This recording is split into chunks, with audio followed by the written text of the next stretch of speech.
실제로 해외 커뮤니티에는 한국의 군사력과 관련된 이야기가 많이 나오고 있습니다. 얼마 전 세계적으로 한국의 국방력 순위가 6위라는 통계 자료가 나와서 그런지 모르겠지만 말입니다. 한국 점령은 하루면 충분하다. 한 중국 네티즌의 분석글에 대한 외국인들의 반응 알려드리도록 하겠습니다. 안녕하세요. 군사기밀 뉴스TV입니다. 알람 설정을 하시면 영상 업로드 시 바로 시청하실 수 있습니다. 시청해주셔서 감사합니다. 중국 네티즌은 최근 들어 계속해서 불거지고 있는 김치와 한복의 종주국 문제를 이야기하면서 한국을 무시하기 시작했습니다. 어차피 김치와 한복이 중국계 맞지만 한국이 저렇게 우기는 모습이 그저 귀엽다고 표현. 그러면서 장난삼아 한 말이기는 하지만 한국이 계속 가나무인으로 나온다고 해도 어차피 절대 중국을 상대로 전쟁을 벌이거나 반대파로 돌아설 수 없다고 언급했습니다. 그 이유는 결국 중국에 막대한 경제력과 군사력이라고 말하면서 말이죠. 자신들이 공개하지 않은 비밀스러운 전력까지 합치면 미국에게 절대 뒤처지지 않는다며 사실상 1위. 그렇기에 중국은 한국과의 전쟁을 생각하지도 않고 한국 역시 절대 중국을 건드릴 수 없다는 의견이었죠. 하지만 해당 글을 읽은 많은 외국인들의 생각은 중국인과 달랐습니다. 지형적 특성상 한국을 침투해 한국의 육군을 이기는 건 오히려 불가능할 것. 실제로 한국은 분단국가라는 특성상 국방에 의무가 있기 때문에 대부분의 남성이 군대를 다녀오고 있습니다. 그리고 어제 알려드린 영상의 내용처럼 한국의 예비군은 세계에서 독보적인 1위를 기록하고 있습니다. 육군만 따지면 한국의 군대는 미군과 맞먹을 정도로 엄청난 방어력과 더불어 공격력을 자랑. 한국의 전차와 포병 시스템은 세계적으로도 화력이 굉장하다고 하며 그 기술력 역시 높은 위치에 있다고 알려지고 있습니다.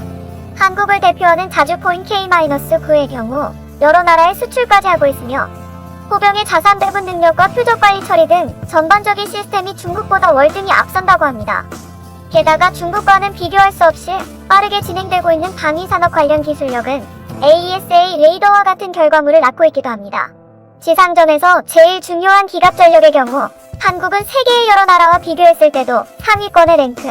중국은 넓은 영토와 엄청난 인구수에 비례했을 때 생각보다 적은 양의 기갑 전력을 보유하고 있는데 그 이유는 기술 부족이라고 합니다. 우리가 생각하는 것 이상으로 전차와 장갑차는 기술력의 싸움이기 때문이죠. 때문에 실제로 중국이 마지막으로 한국 영토로 들어와 지상전을 벌일 경우 한국의 기갑 전력과 포병 부대 그리고 마지막으로 예비군까지 합치면 오히려 중국의 전투 가능한 실전 병력보다 더 많은 한국의 육군을 절대 이길 수 없다. 이건 단순히 개인의 헛된 망상이 아니라 미군조차 인정한 군사력이라고 합니다.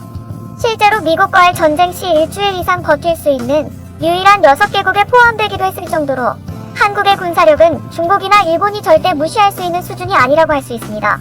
민방위까지 합쳐 정말 전시 상황에 동원할 수 있는 한국의 병력은 800만 명.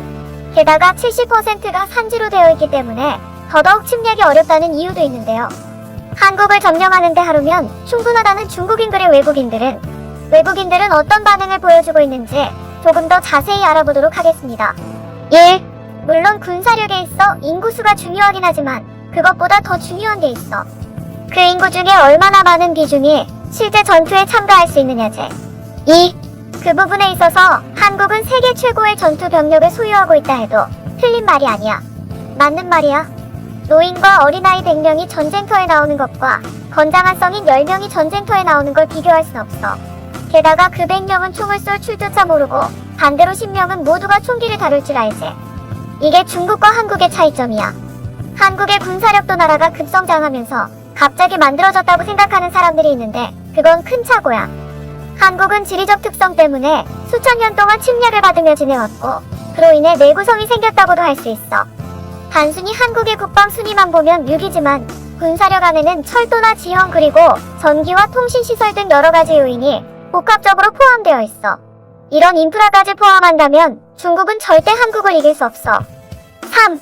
어차피 다른 나라 이야기를 하면 안 되지만 그래도 나는 할래. 한국이 어느 정도 버텨만 준다면 중국군을 무찌르기 위해서 전투에 나설 수많은 나라들은 넘쳐 흘러. 한국과 우호관계가 아니었던 국가들도 이번 바이러스 때문에 모두 참전할 거야. 4.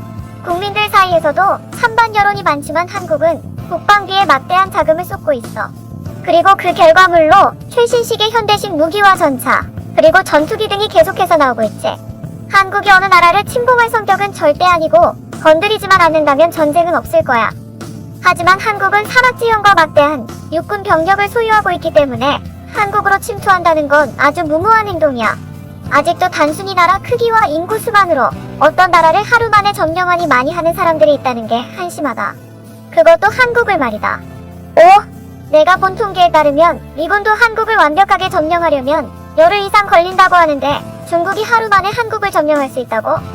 그냥 중국인들의 바람일 뿐이다. 만약에 중국과 한국이 전쟁을 치르면 아마도 중국은 절대 승리할 수 없을 거야.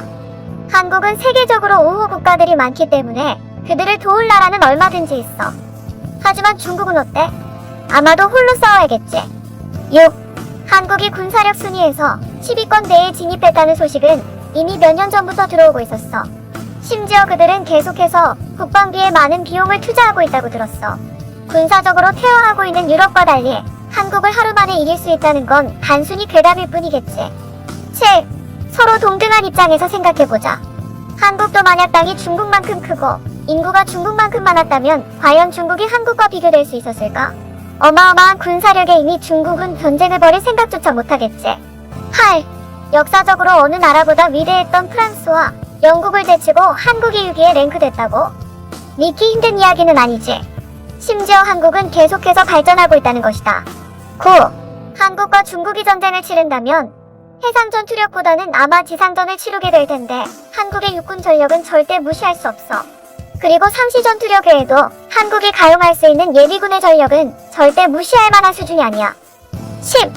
한국도 매년 50조 원이 넘는 비용을 국방비에 투자하고 있어. 하지만 중국은 300조 원에 가까운 국방비를 매년 투자하고 있다. 하지만 실제 전력을 비교해보면 한국은 그들에게 크게 뒤처지는 수준이 아니란 말이지. 11. 한국의 육군은 이미 세계적으로도 정평이 나 있다. 심지어 해상 전투력도 2030년이면 항공모함이 가용될 예정이고 4.5세대 전투기인 KF-X 역시 개발 중에 있으며 앞으로 한국군의 전력은 더 강해질 예정이기 때문에 지금 당장 중국이 우세하다고는 하지만 앞으로는 절대 예상할 수 없습니다. 12. 내가 알기로 중국군의 무기는 모두 노후화가 이뤄져 전쟁 시 큰 위협으로 다가오진 않을 거라고 예상이 된다. 그에 비해 한국의 무기들은 이미 몇십 년을 앞서가고 있어. 본 영상은 유튜브 채널 군사기밀 뉴스TV에서 제작하였으며 도움이 되셨다면 좋아요와 구독하기를 눌러주세요. 시청해주셔서 감사합니다. 알람 설정을 하시면 영상 업로드 시 바로 시청하실 수 있습니다.